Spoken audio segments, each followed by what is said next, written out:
The training matches do na near witness say from Saturday ABC Enra. Mamensha same free England.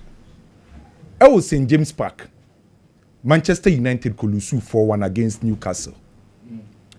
The Newcastle for the year Manchester United recently no. Say dear Newcastle for answer at the Manchester United bobu kuneso.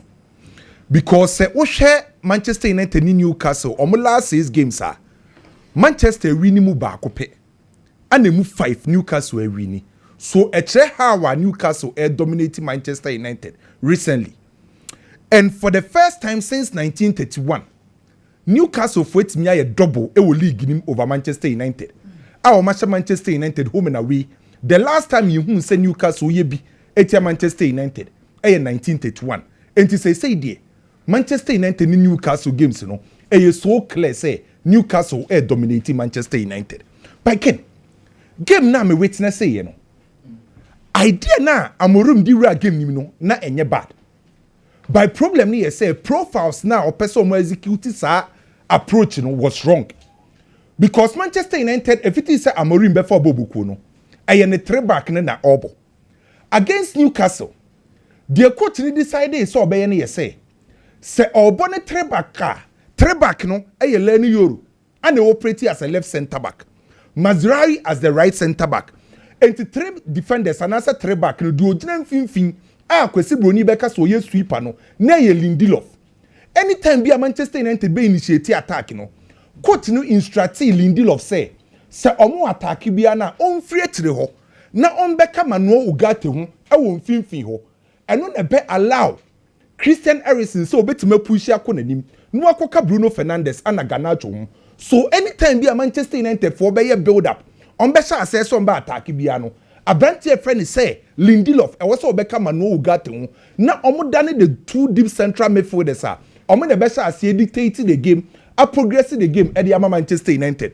That was idea Manchester United under Ruben Amorim enra ye hu say o dey in the build up by problem omo facing ni say ken Manchester United players also omonya build up no omo goalkeeper se o press ne kakra bi obeye mistake abrantie friend say Ugarte ni Lindelof omo ball skills ni soro omo ball retention skills ni eni soro so ekoye for the Newcastle say Newcastle for hu say Manchester United for players I say omo build it from the back and famble ni mo no omo kra ball na o press omo kakra bi omo ho kire omo so ade Newcastle for ye wo game ni say omo be press Manchester United high Manchester United ankasa half. Now in the process of omo pressing no Newcastle decided say on be very aggressive in omo pressing so omo press Manchester Manchester United half. At the same time on be command to man and ube hu Isaac ube hu Harvey Benz one hu Matthew Joe Linton one hu Bruno Guimaraes sa players when na press Manchester United for Mankasa half abrom ye very aggressive and man to man and Manchester United lose a lot of balls.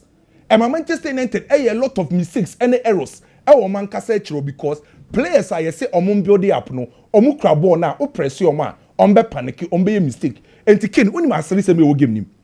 Onim see a ball game ni nyina wie no. Manchester United lose possession 50 times. Danger zone. Manchester United danger zone Mankasa half no. Manchester lose ball nko 50 times. Unusual. Very poor on the part of Manchester United say ye bobo opponent ne press or one kasa half ulusu ball nko 50 times so for Manchester United goalkeeper and am say on team pass very well o pressing no be mistake no Manchester United goalkeeper mo two after so mo drop na no o ma pass nko 57 no onim say emu 30 say because o press goalkeeper ne pe either say o de ball ne beche and also be a mistake. So Manchester United team no adia Newcastle for the beat your man no how omo press here after 90 minutes na Manchester United lose possession 50 times Mankasa half and a show clearly say Papa ever said Ruben Amorim or changing the style of play because can one say Ruben Amorim be for Manchester United bobuku no ye ka coaches are and as a team omo lose possession Mankasa half we Crystal Palace for Manchester United. If it is a Ruben Amorim be for Manchester United, Crystal Palace ne lose possession more times Mankasa half. We omu free way Manchester United. So it means Manchester United under Ruben Amorim say omu build it from the back omu very poor and I can who be in Manchester United a lose possession bebree I can who be no lose a consider cheap goals any mistakes on me. To be honest with you, 4-1 against Newcastle, a lot of mistakes and Kuya from Manchester United. Manchester was almost show me coach and was also San Insano. Now oya their players be feel comfortable because Mano got Temone, Lindelof no omu players omu crabo now press your man on be panic no my a lot of mistakes. Chelsea Esobo 2-2 against Ipswich Town. A game back to be honest, na me say Chelsea be win the game no. By a ball 90 minutes ni na no. Na Chelsea akwa draw. Chelsea target ye say yebobo season ewie no. I was so qualified to the UEFA Champions League next season. Good for the English clubs. And now UEFA coefficient no say England for ni benya 5 slots e we UEFA Champions League next season. And you most likely Liverpool ni Arsenal they be qualify for Champions League next season. So among clubs we Chelsea, Aston Villa, Newcastle, Nottingham Forest and Man City. Clubs we no omo be pre 3 slots. No mo so ahwe so ba ko me ensa ne betima qualify for next season UEFA Champions League. And say we Chelsea na o pesa obo Champions League a yentina fie embo draw against Ipswich. No disrespect to Ipswich bobuku no. Entina eye me de say na we video say Chelsea na nkasa supporters at the time anoma mu ye den de mo no. Chelsea supporters tia players na de omo nye say mu fi coach ni instruction because the coach na tire omo no emfa results no embrate me friend say Chelsea. Adia ba ko ha Chelsea this season na ye me ya. Aye the kind of points be a Chelsea drop it and what's the points and say Chelsea lose. Omni Ipswich home away 6 points. Ipswich afemu 4. Watch Chelsea bako abebo draw was Stamford Bridge. Chelsea any Crystal Palace ball fie sa match na say Chelsea ball draw or draw ye. Chelsea etne fie Nottingham Forest ball 1-1. Sa match na say Chelsea ball draw or draw sa game no. How will lose to Ipswich? Anyhow, on the bomb of boy, I went to Mianche. These are games and then said Chelsea a drop of points. These are games and then said Chelsea a draw. Across the Chelsea Bobukuno. And say so I so clear say Chelsea defensively omonya strong. And how we defending a shaky kakra, Chelsea conceded goals. Omonya the best defensive side that you this season in the Premier League. And it say Chelsea bobo na omo conceded goal, no omo ye errors e we chrewa. E ya dia yehu. Sikesiye pano. And for say Chelsea defensively omonya strong no attacking third also sway because the entire 20 clubs or more Premier League no team on say big chances kesiye pa Chelsea 73 Chelsea say chances are kesiye say every single club in the Premier League which are wrong on the part of Chelsea and the match bi o Chelsea concede goals number of chances and kawo so omode share and they countered your ma concede na Chelsea asare no so 20 clubs or more competing for the Premier League there was say chances kesiye pa Chelsea 73 enti akwa koyebo boku a etire ho mu concede any one so chances ebeba no omu ntimi utilize e ka hu bi ma you say ken the chances of Chelsea qualifying for the UEFA Champions League next season akwa koyeden because omu matches aka no emu edene papa Chelsea matches aka obebo Fulham away obebo Everton obebo Newcastle obebo Manchester United no akwa ko wie Nottingham Forest only na compete so obe qualify for UEFA Champions League if Chelsea any Enzo Maresca o Man City no ken Chelsea and Shea na Champions League no or meant to me and qualify because the rate almost say chances anyhow we consider goals no or meant to mean dominate a phases of playing cycle no Chelsea ain't mean dominate. Barcelona could win 1-0 away against Leganes. Very important 3 points for Barcelona. And yeah, Barcelona team who say almost dominated the entire 90 minutes. Because Leganes match no and for say Leganes struggle with the Spanish Premier La Liga na akwa ding team bi obako share Leganes most especially the top clubs no eya na edene so obako share Leganes e wo mu fie most especially playing against Barcelona struggle to play against low block teams in the first 45 minutes the performance of Barcelona wasn't the best because Barca ain't me enya control na omo pe won finfio no Barca share with Pedri, Eric Garcia and Fermin Lopez. Sa 3 players we no omo ntimi ma sa total control na open no because Eric Garcia na jebo a open simple pass no we gina ye on person obey mistake Fermin Lopez episode move into space enti nipa na also control game no onya any support obi an complement Pedri so the first 45 minutes Barca ntimi in control game na said your mope because oyi Pedri free wa Fermin Lopez na Eric Garcia no ntimi in complement no emo mu control game no won finfio so first half Barca ntimi nya control no mope no Barca in the first 45 minutes. Obete sa Rahu. No, a lot of mistakes. Dioman de ne tata raho enti ma Barcelona chiro ne sheki kakra. So the first half won se Barcelona chiro no omo concede chances. Nothing my friend say Leganis create and now say omo threaten Barcelona. And Barcelona in the first 45 minutes omo final third no. Now unya sa coordination no. Omo anim no bi apeso osego. Enti Arsenal Barcelona entirely the first 45 minutes omo ntimi ambobo na yinim se Barcelona ebo no. E kan hu bi na first half. Barca about 0 shot on target. But in the second half, I hear say Frankie Dion Bemono, and Barcelona shall say omo control game ne kakra, omo timi create decent chances, and the pressure to Legani so 3 points now Barcelona akwakunyano, enye total dominance, but very important. But Ken game now Barcelona winning, you know. Szczesny, Inigo Martinez, big credit to them. Szczesny no, ne story ne efe. Owo Arsenal yemfane nyehwe yesi onyade. Oko Juventus, Ojin Kuru, yesi defenders na ebuano. Wa retire from football. Barca goalkeeper kwa kupra. Yesi yepe goalkeeper na amanaba. At the time as Szczesny din buy na Barcelona majority of our fans name Szczesny. By ne who Szczesny saying. Arguably one of the best ever the Spanish Premier La Liga. Set over 22 games, 12 clean sheets, un lose game. La Liga, Champions League, Copa del Rey, Barcelona, Abrante defense Szczesny e bo ma medu sa level. Mikaye pass Szczesny ba Barcelona. O kan say pressure on so no ye mistakes. Na ontimi embo sa ball playing ni bi ontimi nsweepi by papa your friend say Jose Ramon de la Fuente on a Barcelona for goalkeeper trainer wasesa Abrante we ne ball they say so ye enyam nwa say oje man of the match against Leganes because oye crucial saves are ebo Barcelona and you talk of Inigo Martinez eyeme dey say Friday no onse ne ye kana asem oye last man tackle sa tackle no ye no. Et tu sais du bien chez vous. When I'm Madrid for instance, I can was some papa. And there be more credit man Inigo Martinez. I say about Jabo nko adwene mu bi abeba esi. Inigo Martinez na ya. Ada se uzoti. Amuna ya de. Because our last man tackle we no. Et tu sais du obi ashego. Yes akwanasa. Enya akwanasa Barcelona player na ya de. Ai na mo pese mo de credit be man Inigo Martinez. Inigo uzoti. Mate. Omo se ono nko a. Mo fa credit man Inigo. Yes Ibrahim Sterling kra onya de kra obeto. Mo fa credit man Inigo Martinez. Ball na Abrante we ball no.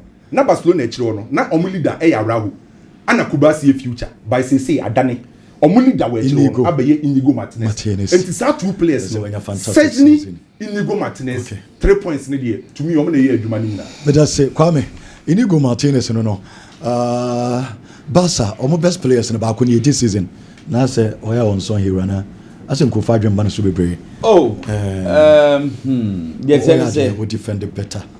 I don't know why we defend it. We know about could be quench. We say in Kabasa player the obeyers and Kobe Jina so no attend Oboko Nipanum. To me bottle a simple play. No Abesenko. German coaches, what they know how to do, most of them, they build on building machine in one. One really offer average player or be machine in one or be exceptional player. Jürgen Klopp team not building with Liverpool. They be kept on telling people, say, if you are not careful, you will term Andrew Robertson as the best left full back in the world. But he was ordinary. But see, the system is there. We build the system, not the tour. Into Bio Babeshe will be a Becas on Nimbo Nebo. Gerard Martin, Onya de Baco Crow. But Sebastian team, no more bomb and ultimate say, was a system in the moon or bobo. German coaches, so we build a system, yeah. System ninya fawia obia betnya ba behim obebo boni. That's why I love some of these coaches. Hwe ameka some chow. Inigo Martinez sa tackle no ye no. Ball no na Gerard Martin na bench striker no. Now, experience onibi. It is a Gerard Martin and Kobedi playing in James Musa boy na kwa bobo ne dia hye. Now, Inigo Martinez sprinted gidi. Odruwana oh yes, I tackle na any memienu. Tackle na oye no onimade a oye say a bit nyaba so be red card, but does he care? He does not care. Referee 4 minutes at so you have 91 minutes. So the red card Barcelona said Barcelona maintaining the 4 points. For so I was main for make the red card. If I get the ball right, I am a hero. He did not care because Fanese and Cabon Kwasha and Kane Camino didn't come away. In Barcelona was 68 points. In Madrid was 66 points. 2 points per El Clasico. Barcelona last game of the season. Omo kwa let's go Bilbao with you. Hey, and no more de brutal. And it's a nkofo fa no tra enye tra saa o. It is a tackle na nkwa. Nka me no kese nka komo na 2 points pe. Can we be able to see?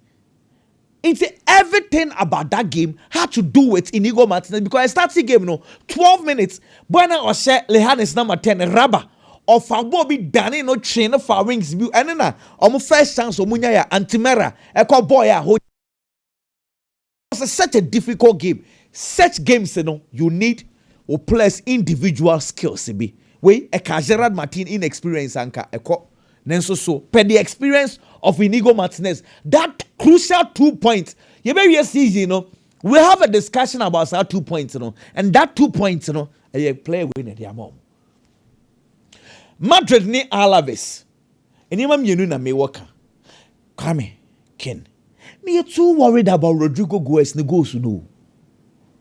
Me name what is happening. Dibia me kwatna Madrid game me chia me bumper say, Charlie, I want this guy to come back to normal. I was counting my kind. Ken said 20 games. What's one go pay? 20 games. I am worried about him because Rodrigo Goes, he's one guy. So what form one? Oh yeah, Juma de Madrid team, defensively, offensively, but the goals are not coming. Nemo, the highlights and the major one in the game. Hey, Kylian Mbappe tackle no koyen. Ken mempe Madrid ni Barcelona. Sa nkomona ya na nkofudi no hwe Ken me kasha nyame num nyam se koma me ni wudi say Alaves player and a kotia Kylian Mbappe ka by this time Florentino Perez nka omu bebubu La Liga dan krase nka nkofo no yem omu be 10 years. The tackle was bad. Na Soto Grado die, I am extremely disappointed in that referee. Say the report or trace him say it was just a normal tackle. Hey, I understand. Mbappe once said that's so boy, the intention it was not intentional. I understand, but should the impact? We nyamia don't cap what say boy in the career. It is such instances no. La Liga match let's say referee write it otra. Ebiomit me and say 3-4 games. Idea or this season and get Korea amuni hetefi. Also ko Stampo ne kra de nenye West sa. Referee some was Spanish La Liga ne to de be young call man you game 2022 yeah discussions Eric Ten Hag Manchester United first game and omo boy na Brighton be show omo 1-0 a 2-1 and it's United as so started bio someone started bio ne say lose ne started but and Eric Ten Hag watch this very carefully second game na Brentford above Manchester United 4-0 na di here na the goal no mo start here the here ye hunso the here ye hunso na United defense no enye and no nedi ahomtia Manchester United had to go and pay over 60 million pounds for Casemiro ye torne ba say team no enyunu they were conceding chances. Listen to this, the word and the reason why they went for Casemiro was that the team was conceding chances since to say conceding chances near bad then we should bring in Casemiro. Number stoppers had Casemiro by Uncle Siaga. Okay. Some of this Manchester United defensive problems. And the Alessandro Martinez guys ni na buy. Ekwesi saying. Yankwesi baby. Okay. Let me bring you back again. 2 years ago, near some Manchester United problems ni na defensive na Harry Maguire. Ye di 2 years Maguire da pass da Maguire crown bobi crown e pa dia kwa kwhye ne say on na Manchester United e concede chances.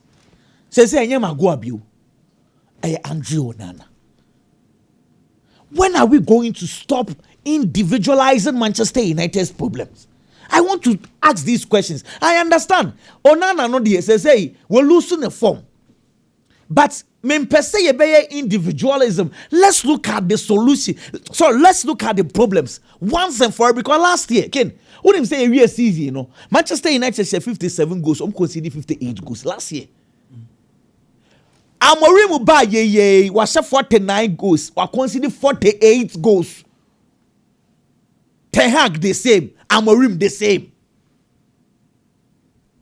Amori mo go n'anim ase o. Ono na egu no ho anim asa na so mo na egu no ho anim asa. Baby odu ya na wiase nyina ho ne say coach say ba wiase nkura no ba ko nie. A bit of Vias boss. So when you care for career no. Enti say United and Amfadia the next one enya big club. Said every boss dey na kwani nam Tottenham ne clubs na kana later so a president in ma. Porto. So Amorim dey na hadwin because obi anim so yade. Okay. Ana dey me chemo say who say coach no yade. But team no enko. So that is why I make us say you see my problem is that Manchester no ye per se yen scapegoat obi Maguire de nyame chance say de na so adwo no ye de akwahye obi omo per scapegoat too much Casemiro ba no nya de ana oba it say other na players ni nyina ba Manchester United omo they come with a good prospect omo ba no more talent na when Di Maria mo ina ba exactly. So they have a problem we need to start analyzing, not just Andrew and you're in a problem no. The problem has persisted. And say even the here say he got 4 kind of no. It got to some point in time and almost was he was considering chances and goals be wa na share before. Well, anyway, the here Fali Ramadani on the Koulibaly ni Edouard Mendy moko Saudi Arabia. Inti Ebia Ramadani any agent and until now you see Ramadani were links for Saudi Arabia a lot. And again Manchester United was so torn.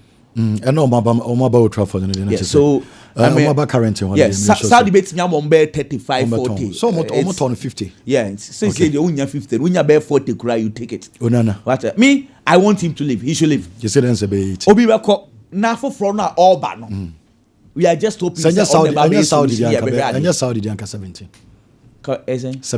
17 now Robert Sanchez say Robert Sanchez so Sanchez be 14 15 Ken ade akoso with Chelsea no a serious case aseme hwe coach no say Abramovich ankene ya pam coach no kana dwono krombe pam no how on net say coach ma hye team hwe ma me ka asem cho eye 1-0 no na sa de ni see you 1-0 Chelsea supporters ni frustrations ni nyina say Man City ahye omne Man City na pre Champions League slot Newcastle were 2 games at time no more 2 games ebo Aisha free gym teams omne Manchester City for ni any Chelsea air competing nyina ahye Chelsea fans ni nim say e ka Chelsea last 4 games obebo Liverpool wo fie obeko Newcastle away obebo Manchester United wo fie okwa akowie wo Nottingham Forest Chelsea fans enim sa last 4 games na nya goodie it is a ubeshia Brentford Ipswich Fulham Everton e was so she and coach is shadi yes sir etio and no about against Brentford Ipswich town wo die she and the Chelsea concede 1 goal and the goal kick aba supporters ni buafuo say nkofo no nye say passing from the back enye so mumpe o say who passing from the back na wo yen Robert Sanchez onyade see him passing from the back what the ball name Levi Kwawula onye Chaloba nyade e wo passing from the back it Chelsea far ball no and Levi Kwawula ko start say him passing from the back no pia ball no do de ma Robert Sanchez na Robert Sanchez de ma toss na Darabia you na Darabia de ma Chaloba tio Chaloba de ma body be di Chaloba on and o press Chaloba and the Chaloba de ahumtie so onim yade ne ye and obobo no tum na Kopama lost the ball e we wiem so onyade wo ho and nkofo ne gye dom koye chance and say and another goal kick I want to supporters ni bufu yes or what master ade na wo ye ni enye ye sesano supporters aye deda ma coach ade ahompopo asesa ne tactics hey coach benye David coach say we dey Robert Sanchez sesano dem setio say pressure na won start so mu deep na Robert Sanchez signal coach ni onye den and the coach ni say almost bosim hey I know I Chelsea. Say support pressure is a philosophy. Almost bosim dia o bosim. Hey coach. Pressure to me is a philosophy. Most of us will be a philosophy. Pressure ba. Oma bosim. Okay. Biggie. Ken. Yenin komo boss. Manchester United, Ken. The Manchester United problem I have seen, it looks like say wakwa to Canada. Wacha na watch be able for to fufro. Biggie. Ken. Biggie. Ken. Example Ben. Ken Sana United problem na ye. Example. The bia fufuro yi no. Acha na watch bia we can be able Premier League matches bia. Obehu Manchester United fourth fufuro. O ka na sanity. Me ba cho there bi. Dada na emu no. E wo vivi. United for the ache. Ken seriously speaking. Na kwa cool cast bi. Now it draws a lot of attentions. Near Andrew Onana Mode Monye for Manchester United. Me Maccabi. I feel say from the level of David De Gea, any performance are not dying dino. Say David De Gea kona Manchester United the fair goalkeeper. So also me nyadi and say me nkwa. Certainly you have to bring in somebody. The performance was so change me there. It's in a Manchester United supporter. Omo mu di football e, omo mu di game na chi ni nyina no. Expect say nka David De Gea kona there. The goalkeeper that steps in should be way better than David De Gea. No better than Manchester United. Aside that, it is a club a world record of having good goalkeepers. It is all the goalkeeper bar. I was so beyond the modern also. Ye do Onana home coma. Ye nim so Onana ye mistakes are. No credit. Ye nim so Onana modern more from. No credit. But then again, whenever you are comparing two things, as I say, Yibako, and the kind of performance goalkeeper by in there, at dine at the end run, okay. He's making Onana look like a saint. Goalkeeper no more than so many. In your debut our Premier League mu. Yes, Onana nyadi or the goals che. From last season neighbor. Goalkeeper why errors in the Premier League leading to goals kasiapa Andre Onana. Why 8. Look at the number of matches at Manchester United abo. Share how many times Onana 8 errors leading to goal. By in there about them in the first match Premier League in the debut in the Premier League why one mistake leading to goal an error from the goalkeeper. It imagine say when you have the number of matches Onana adana mistakes do say no by Manchester United. Oh yeah no free one ma. The time see the United problem no move for. And now what I saw wrong with the Manchester United team was a problem with the players on the field of play, especially Manchester United defense. They are not showing somewhere ready to remember Manchester United. Victor Lindelof is a typical example. One of the most experienced players of Manchester United. Ube Victor Lindelof. The years I was still United clearly etche. Se coach ma plan say we play execute. Near the plan ma we na ura park ne so a. E to da coach ne de wa kire wo no. Wo na wo de wa dwene kwa implement wo park ne so.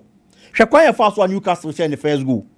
Player kita ball a obebo pass without knowing where the pass was going. No odi kan adwane akọ box him. Na waja Alexander Isak nko aho. Ye nyambo ball no. Undi mbebia ball na ifa. Player na wo mark no waja ne honom. And this season he is Newcastle United's best player. Waja no no ho na wa box ni mu. Eti pass ne ba ya na ebesi Alexander Isak so no. Afei na won say aba na chi abebeta ki Isak. At that time, Ishaka Fabo Newi. This is a player who is very intelligent. Your man is space. It is a Ujano, no Fabo Nivia. Look at the kind of pass or the mouth to Nali Manibo on the chair. And at that time, another inexperienced player, Euro, and so the Nechi, and the Yama player or Takeno. Eventually, a Fabo no boy and a bonus. Second goal at Manchester United conceded. Livramento ni Diago Dalot. Cut back ne di kan buy and I say a ban later ma go ne buy no. Me ni problem with that. But quite for so Diago Dalot, eja Livramento man the ball ni BT no. Without showing any form of urgency in a game against Newcastle. Your BT were no problem. But after say your BT were no, you have to track back as a defender. In the first half, none more than bad. But in the second half, why you have to track back as a defender, not play and not relax it. Watch me on fan say other players so. And no cover 18-yard area anymore. A kokoye that particular cross. I deal with any coach in a water catch now. The level you have gotten to. Mazraoui a fabo wa tofom. United third goal I consider here. Mazraoui tito yana. Player ne far ball, heavy bands a far ball no. Look at where he picked the ball. Omu jano man the ball ne run sa free honum. Later obeshe players mienum finfin. Lindelof, any Euro, anything, they allowed him to go a ball on the share. Can these things and your coach in a better? That is why I'm saying, say, the Manchester United problem, Onana the end but I know a game now, I saw that these players are not serious to play for Manchester United. It's another problem, so I say, Manchester United card that clearly, and now problem for Fraba. You see, Harry Maguire, Monana, Ebo, almost a border. And the Manchester United supporter be any and Harry Maguire in noble. And now I am sure, say United supporter be already be empire, but they say, wait and go now, I'm Ramada. Clearly, by then to me, or more than a world class goalkeeper. But and that's so say Isaki boy your chain in your bucket. Born they playing from the back and then I could fast some. Ni mistake away, and your born or coboche. Or boche, and the coach and say, and you've been out to Chelsea. Supporters catch Chelsea for some mobile in sim. And you mean the reason, because born and the HN and the turn to be anyone if you know. Catch your saves in it. That is why I've talked about coach say any defenders. And no coach is on pass it. And no pass it and uncle. Into one pass in the year. And it's because the coach and the plan now executing we are. Problem no, how to execute the plan, Gina who play now go Gina Park and also. You say the Monsi mun best about more. So Watara started you are. I'm sure no Watara nya. Has it. Monsi mun is it and run beko. It's for me, there are a lot of problems in the Manchester United team. It needs a holistic approach. Omontenase.